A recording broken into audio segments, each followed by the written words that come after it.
అమ్మలగన్న అమ్మ లక్ష్మీదేవివి నువ్వే, సరస్వతివి నువ్వే, పార్వతివి నువ్వే, సకల శక్తులు నువ్వే, బ్రహ్మ విష్ణు మహేశ్వరుల రూపం నీదే. అంతటి మహిమాన్విత నీకుంది. ఈ దసరా శరన్నవరాత్రుల్లో దుర్గమ్మ తల్లి ఒక్కొక్క రోజు ఒక్కొక్క రూపంలో మహిమ చూపిస్తుంది. సర్వం నువ్వు ఒకటే కానీ ఒక్కొక్క చోట ఒక్కొక్క పేరు. అందుకే అమ్మను పెద్దమ్మ తల్లిగా పిలుస్తారు. ఈ సృష్టికి మూల కారణం అమ్మే. ఈ జగత్తుకు ఆధారం అమ్మే. ఈ నవరాత్రుల్లో అమ్మ వివిధ రూపాలను చూపి కరుణిస్తుంది. ఆడపిల్ల నుండి అమ్మమ్మ వరకు ప్రతి ఒక్క స్త్రీని గౌరవించి ఆదరించమని ఈ అవతారాల ద్వారా సూచిస్తుంది. స్త్రీ శక్తికే నిదర్శనంలా నిలిచే ఆ తల్లి రూపాల గురించి ఇప్పుడు తెలుసుకుందాం. మొదటి రోజు అమ్మవారు బాలా త్రిపుర సుందరి దేవిగా దర్శనమిస్తుంది. ఈరోజు అమ్మవారు 3 రూపాల్లో కనిపిస్తారు. ఒకటి బాలా త్రిపుర సుందరి దేవి, ఒకటి లలితా త్రిపుర సుందరి దేవి, ఒకటి యవ్వనవతి. బాల ఆనంద ప్రదాయిని, బాల్యంలో ఉన్న నిర్మలత్వానికి ప్రతీక. మనస్సు, బుద్ధి, అహంకారం ఈ తల్లి ఆధీనంలో ఉంటాయి. నిత్య సంతోషాలకై బాలా త్రిపుర సుందరి దేవిని అర్చన చేస్తారు. ఇంకా పాయసం నైవేద్యంగా పెడతారు. ఇంకా రెండవ రోజు అమ్మవారు గాయత్రీదేవిగా దర్శనమిస్తుంది. శంఖం, గద, చక్రం, అంకుశం ధరించి భక్తులకు దర్శనమిస్తుంది. గాయత్రిని మించిన మంత్రం లేదు, అమ్మను మించిన దైవం లేదు.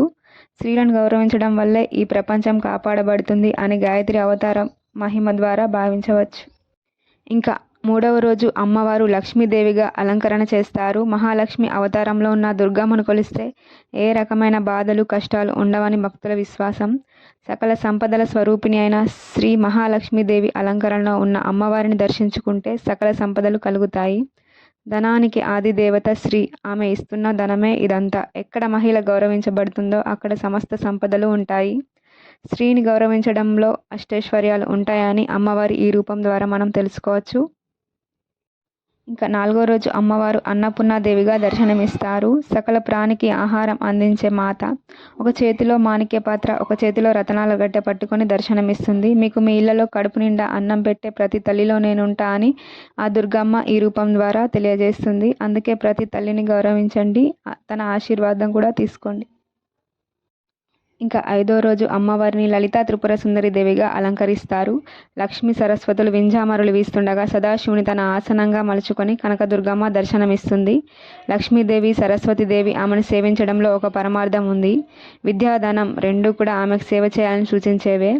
విద్యాధనం, పురుష శక్తులు అన్నీ ఆమె ఆధీనంలో ఉండి ఆమెకు సేవ చేయడంలోనే కుటుంబ వ్యవస్థ ముందుకు నడుస్తుందని లలితా త్రిపుర సుందరి దేవి సూచిస్తుంది. ఇంకా ఆరో రోజు అమ్మవారు సరస్వతీదేవిగా దర్శనమిస్తుంది. దుర్గమ్మ తల్లి వీణావాదం చేస్తూ పుస్తకం ధరించిన రూపంతో సరస్వతీదేవిగా దర్శనమిస్తుంది. అజ్ఞానమే అసలైన చీకటి. ఆ చీకటిని తరిమేయడానికి విద్యా జ్ఞానం ఎంతో అవసరం. అయితే ఆ విద్య స్త్రీలోనే దాగి ఉందని ఈ రూపం యొక్క పరమార్థం. సరస్వతీదేవిని పూజించడం వలన మన అజ్ఞానం మొత్తం తొలగిపోతుంది. ఇంకా ఏడో రోజు అమ్మవారు కాళీమాత అవతారం ధరిస్తారు. మహిషాసురుని సంహరించడానికి ముందుగానే అమ్మ కాళీమాత రూపంలో దర్శనమిస్తుంది.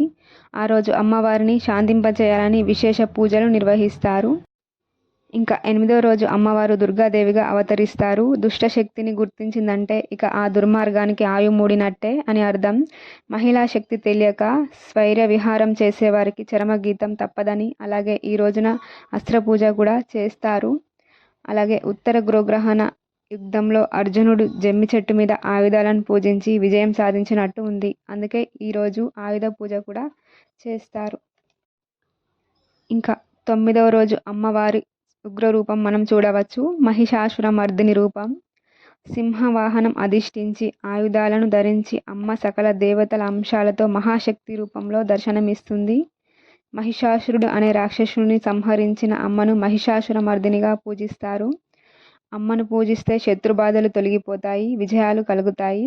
స్త్రీ అబల అని తక్కువ అంచనా వేస్తే ఆ మహిషాసురుడికి పట్టిన గతే పడుతుంది అని తెలియజేయడాన్ని సూచిస్తుంది ఈ రూపం.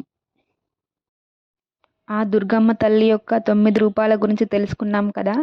ఆ దుర్గమ్మ తల్లి మీకు అష్టైశ్వర్యాలు, ఆయురారోగ్యాలు ప్రసాదించాలని మనస్ఫూర్తిగా కోరుకుంటున్నాను.